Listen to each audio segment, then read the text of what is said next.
So before we get into the subject of today's video, I thought I would take the opportunity to shill a stream I'm doing tonight at 9:30 PM GMT with TrupsLP on the Cthulhu-Kin and Friends show. It is a political recap, and I have a strange feeling the Brett Kavanaugh sexual harassment rape thing may well be the subject we're going to cover most. Now, 2 days ago, the Captain Marvel teaser trailer was dropped, and no, I'm not going to play it.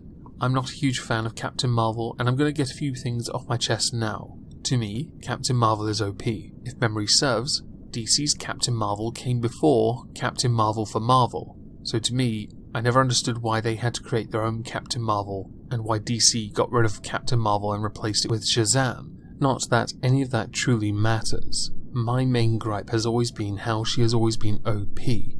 It has come across in her stories as her being just this ridiculously powerful character, which is something that made Marvel more compelling to watch as opposed to DC, because one of the reasons Marvel always won was because their characters had a human element that was somewhat lacking in the majority of the demigod characters that DC created. It is one of many reasons DC have failed, not with Wonder Woman, but Gal Gadot, man, and the story was fucking awesome. That all aside, with her now being public, let's go with that.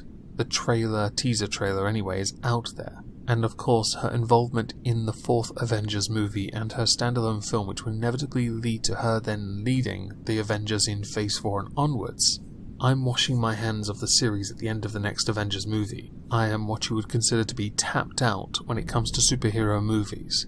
I have invested 10 years in watching this story be told, from Iron Man to what will then be the 4th Avengers movie. As far as I'm concerned, if Captain Marvel and Black Panther, like many posit it to be, will lead the Avengers forward, so be it. I just won't be watching it anymore. I'm sure Marvel won't mind, but that is something I would worry for them if more people do start to burn out, which is what I believe this is. I want to watch something else now. Maybe I'm getting old. Doesn't matter. With the trailer coming out, an article popped up today and I saw it on Twitter, and it amused me, simply titled, "Why Female Superheroes Shouldn't Hit Old Ladies."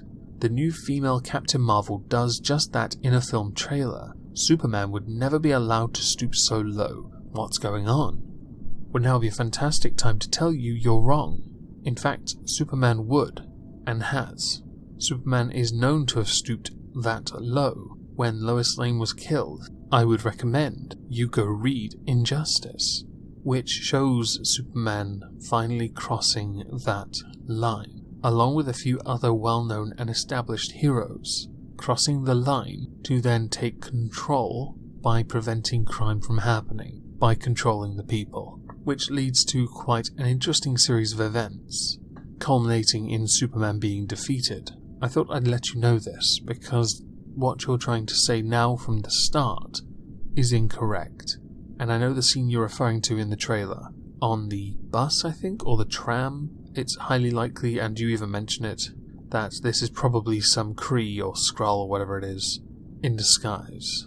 The trailer for Captain Marvel has landed. I always find it hard to tell someone's superpower from a trailer. It all moves so fast, but I know she can breathe fire out of her eyes, and I can see quite plainly that she is female, the first of her kind unless you count Wonder Woman or Lara Croft, which for reasons relating to comic franchises, we do not. I, for the benefit of all the viewers at home, am going to put a series of images on the screen. Those images are going to be female lead characters in science fiction franchises where they have been truly not only kick-ass, but told amazing stories. This is important, because whether you like the franchise or not, this point that gets made that this is the first of their kind is wrong. For Marvel, yes, first lead female character, if that's the argument you're going to make. But as we know, Wonder Woman has gone on for a long time, much like Xena, Resident Evil, Terminator, Alien. Do I need to carry on? Because honestly at this point, that argument has been worn out to the point where it's nothing more than a nub on a pencil. Apart from the eyes, some obligatory superhero amnesia and a bit of kinetic energy. A bit. Lol. The main thing we see is Captain Marvel punching an old lady. That wasn't the big thing I saw, but okay. In the fullness of the film, it would doubtless transpire that the old lady was a well-disguised mutant, or carrying a nuclear bomb in the thrill of a trailer We take these things on trust. The captain being female must have a sound reason. No, the captain must have a sound reason. That's all you need to say here. I know that you're going to go on in this article to emphasise gender, and you're going to reference something else that really bugs me, but I want to make it quite clear. No one cares that Captain Marvel is female. Only you, and similar media outlets, do. Comic book fans don't care. They are mostly concerned with how she is going to be portrayed. If she is going to be truly indestructible in the sense that she is in comics, then it's going to be really, really sad when you watch her steamroll over Thanos after getting so heavily invested in Avengers Infinity War, where I would argue a number of fans are on his side.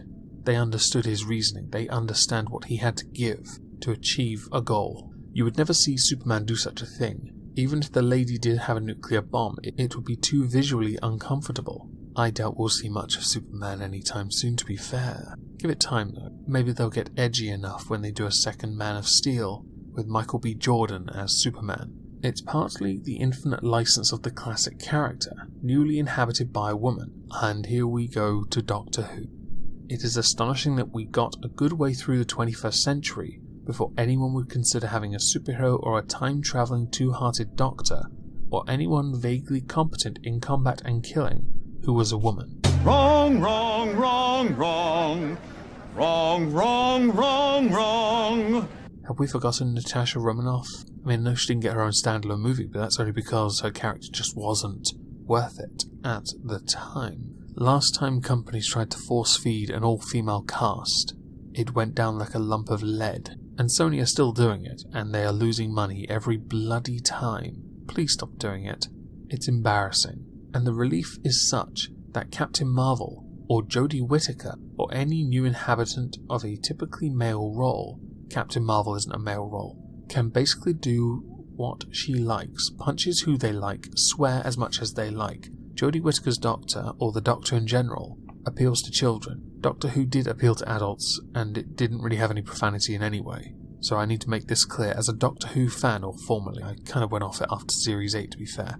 That's not Capaldi's fault. The writing was horrific. I have stood by this position. I will give her a chance. But I do not believe this will be any better than under Capaldi's time. I believe the writing will be crap. I believe the show will suck. I believe the fact that you force-fed gender will alienate an audience that is majority male in this desperate attempt to get more girls interested into something they were never interested in as much as men. Even when women have led, and people didn't force gender like in Alien, the majority of the audience were male, and they loved Sigourney Weaver. They really did. But gender wasn't the thing. It really wasn't. It was such a good story. Terminator is the same. Xena the Warrior Princess was the same. Honestly, force-feeding gender, or co-opting a male role, and I did get a bit annoyed when they nixed canon for Doctor Who to allow for switching biological sex, because in my mind it was just a case of, we just want to take over this and mess with it. Many have postulated it could end the way of Sylvester McCoy's Doctor, in the trash, cancelled. I mean, this isn't even getting a full season of 13 episodes, it's only getting 10. That could be partly attributed to the fact that the show's ratings have been going down for the last 4 years anyway. But this need to, instead of creating your own franchise and building on it, but instead co-opting something that was once, I'd argue, sacred with science fiction fans, and appropriating it to your own agenda, which is a risk. It could work, and I'm not going to deny, if it works, congratulations.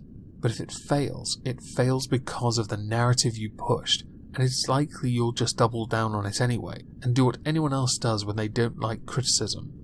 Oh, it's the haters. It's the fucking haters and the trolls on the internet. They're misogyny, they're racist.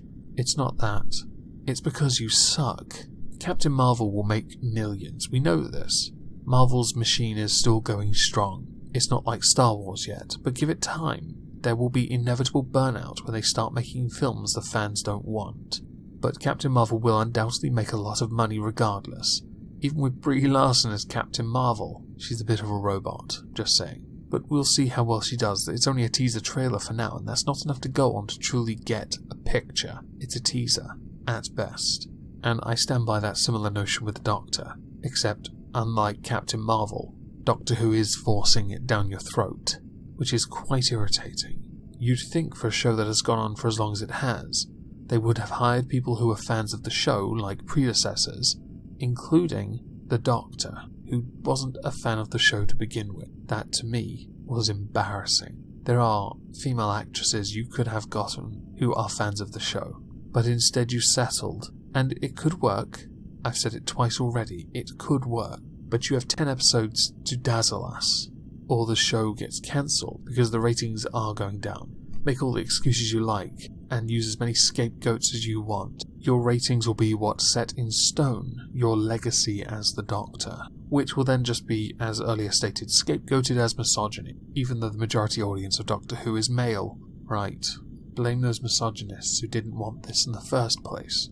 Anyway, as far as I'm concerned, the article goes on to bleat on about how gender blah blah this blah blah that, and then talks about Jermaine Greer for a bit. Quite frankly, it's a joke. I can't believe within 24 hours of the trailer hitting, there was already an article complaining about how Captain Marvel hitting a granny was a bad optics thing. Anyway, I hope everyone has a lovely Thursday, and thank you all for listening. Oh, goddowns. In your arse. Imagine my shock